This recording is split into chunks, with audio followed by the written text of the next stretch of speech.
ni kwamba ni lazima tuendelee kuimarisha ufuatiliaji na usimamizi wa miradi.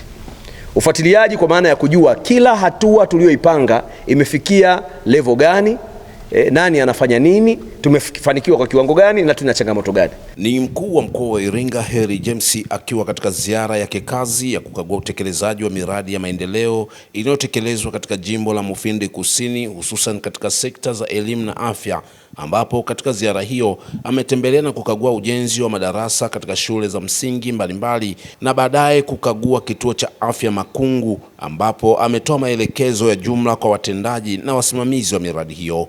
Kusisitiza umuhimu wa idara kubwa 3 kuimarisha mahusiano ya kitendaji ili kupunguza changamoto ambazo zinakabili miradi yetu. Eneo la kwanza ni idara ya ugavi. Ni lazima watu wa ugavi mfanye wajibu wenu vizuri, hasa katika eneo la manunuzi, ili miradi ianze kwa wakati kwa kuwa na vifaa ambavyo vinatakiwa kupatikana na kuwapata wazabuni kwa wakati. Lakini eneo la pili ni eneo la ofisi ya majenzi kwa maana ya mhandisi. Mhandisi akipata vifaa kwa wakati, taratibu za manunuzi zikafanyika kwa wakati, maana yake na yeye kazi yake ataifanya kwa wakati na ataifanya kwa ubora, kwa sababu kila kifaa kinachotakiwa kwenye BOQ na schedule of material kinapatikana. Lakini eneo la 3 ni user department, idara ambayo ndio msimamizi wa mradi husika. Kwa mfano, kama tunashughulika na zahanati, tunategemea kumuona DMO na watu wake wakihangaika kila siku kuhakikisha mradi huo unakamilika. Heri James amesisitiza dhamira ya serikali ya awamu ya 6 kuhakikisha miradi ya maendeleo inakamilika kwa wakati na kwa ubora unaokubalika na inaleta tija halisi kwa wananchi.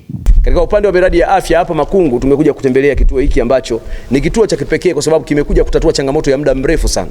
Wananchi wa hapa Makungu walikuwa wanafuata huduma za afya mbali zaidi ya kilomita 30 kutoka hapa tulipo. Lakini kwa uwepo wa kituo hiki, maana yake sasa watakuwa na huduma za uhakika. Na hasa changamoto ya uhifadhi wa mwili, ambapo ilikuwa mtu akifariki hapa, uhifadhi wa mwili ulikuwa ni changamoto kweli kweli.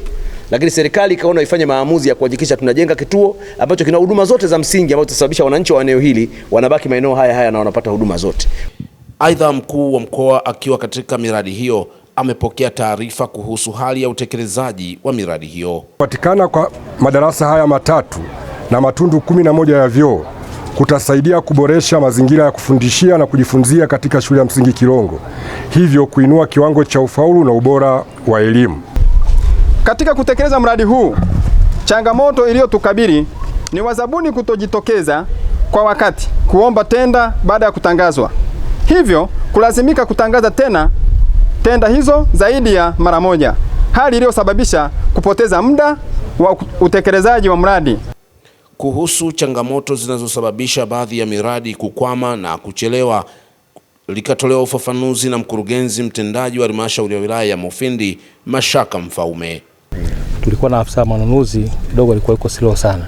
Na huyo afisa manunuzi kama nakumbuka yule alikuwa anaharibu kule Iringa. Wakatuletea sisi hapa. Na hapa kafanya madudu mengi sana. Mpaka mimi niliamua kuinuka kwenda ofisi ya Lasi na kwenda kwa katibu mkuu kumuomba huyu mtu ananiangusha. Mufindi tuna historia ya kumaliza miradi mapema na mizuri. Kile kipindi chake tumekwama sana. Katibu mkuu amenisikiliza, juzi ameniletea afisa manunuzi mwingine na yule amemtoa. Na cheo yenyewe amemnyang'anya kabisa. Kwa hiyo sasa hivi naamini tutakuwa na spidi mzuri baada ya kupata afisa manunuzi mwingine. Kutoka hapa wilayani Mufindi mkoani Iringa, mimi ni Agustino Kihombo wa Clouds TV.